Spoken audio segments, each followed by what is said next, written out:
If you're a woman over 40 and you find yourself rushing to the bathroom, can't get there in time, or you're struggling with having to wear pads because you're leaking, just know you're not alone. Now, this can be really embarrassing when you're dealing with what's called bladder incontinence.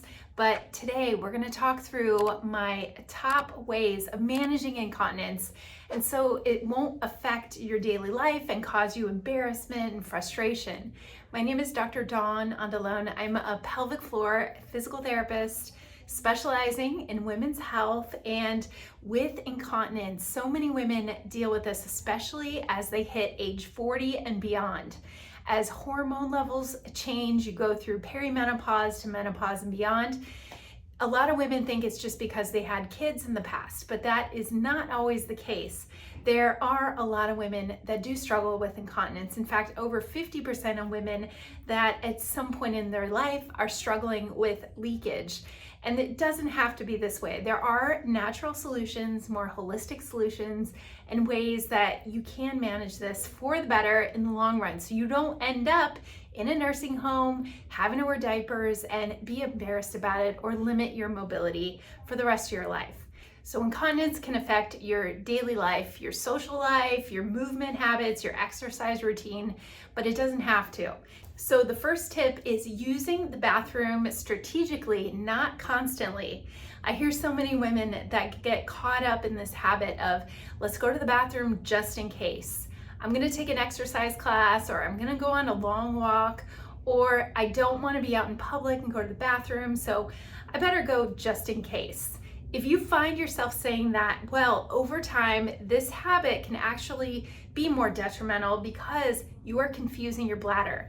It's wanting to be tricked to think that it has to fill, and at its filling point, it's actually not full. So this bladder, it's like a muscle, and your brain connects to giving the bladder signals, and you're giving that signal over and over that the bladder is full when it actually isn't, which creates this urgency and this feeling of you have to go to the bathroom more often than you really do.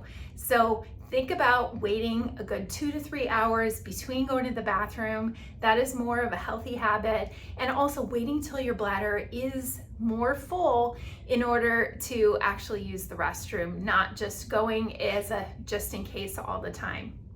So tip number 2 is exhale with effort. If you're lifting anything heavy, or you're breathing or exercising or moving and bending and lifting, you want to exhale with the movement. As the lift happens, you should be exhaling, because this actually allows your pelvic floor muscles, those muscles between your legs that support your bladder, they actually can work more strategically and work more efficiently when you're using your breathing habits. This also protects you from problems down the road like prolapse, and it allows your bladder muscles to kick in when needed rather than confusing them. So when you're exhaling, when you're loading your body and lifting weights or bending or twisting or doing anything that is strenuous, that exhale actually will automatically cause your pelvic floor muscles to do the right thing and kick in the best way. Tip number 3 is ditching high pressure ab workouts. Now, this is not the case if you don't have to worry about bladder incontinence, but if you do, that's why you're watching this video.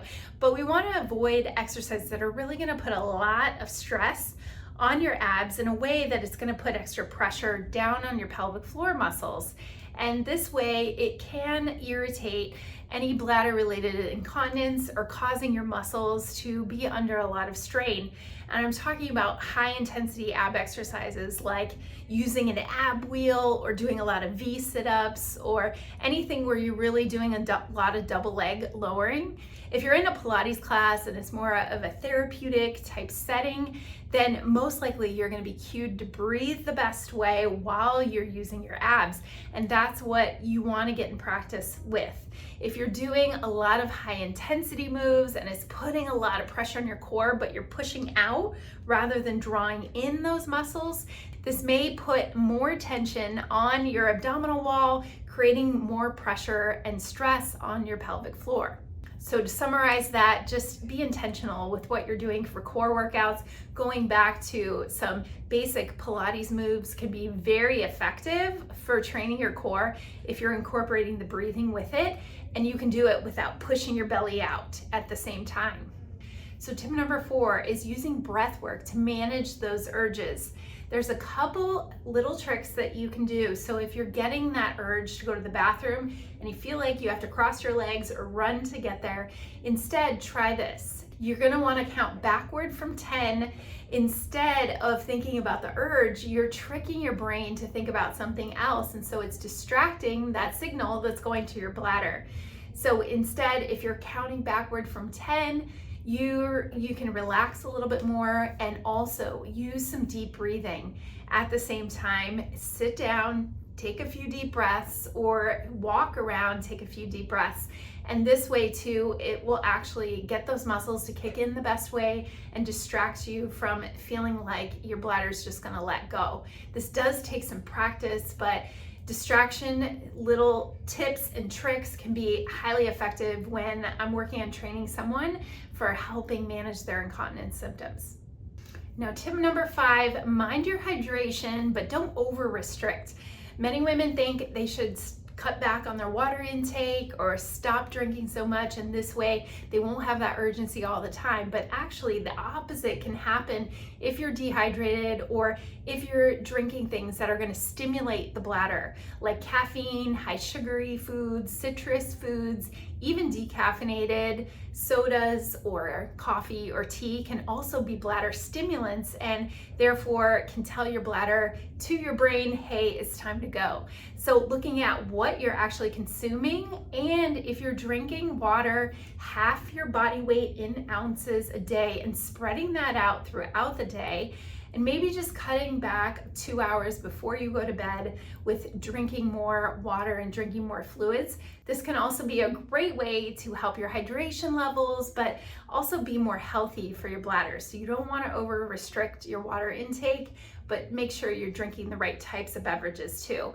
Even sparkling water, mineral water is a bladder stimulant. So you may find after a glass of wine or even a sparkling beverage, you feel like you have to go more often. And this is the case because it is a bladder irritant.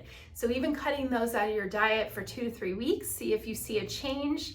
You can gradually add them back in. But if you're relying on that for your drinks throughout the day, that could be making your symptoms worse. And then last but not the least, number 6, you want to make sure that you're integrating some pelvic floor techniques, some simple exercises. And we're not just talking about Kegels and squeezing exercises. No, but we want to be mindful of what our pelvic floor muscles are doing. You want to build a pelvic floor routine and a pelvic floor program into your exercise routine, and something that'll work for you. There are ways I work with my clients on incorporating the breathing and the core work, working on your hip muscles, your glutes, your inner and outer thighs, and also your deep abdominal muscles and your back muscles to all support your pelvis, and therefore it supports your bladder. If you do this by just squeezing those vaginal muscles and doing a lot of Kegel type exercises, this is only going to address one part of your core, and for a lot of women, they're holding a lot of tension there because they're trying to tighten and make sure that their bladder's not going to leak. So instead, practicing deep breathing, diaphragmatic breathing exercises. You can go back to one of my other videos on diaphragmatic breathing or other bladder-related Pilates-based exercises that can be super helpful for integrating into your workout routine to help strengthen your core, but doing it in a mindful way that's going to help those muscles support your bladder. And also, when you're having those leaks, are they working properly? Most likely they're not, and that is the red flag of you having the leaking or having the increased urgency, and therefore you want to work the muscles in the right way. You can also visit a pelvic floor physical therapist, even book a call with myself. Down below, I'll put the link, as I have an effective bladder retraining program and pelvic floor program to help you.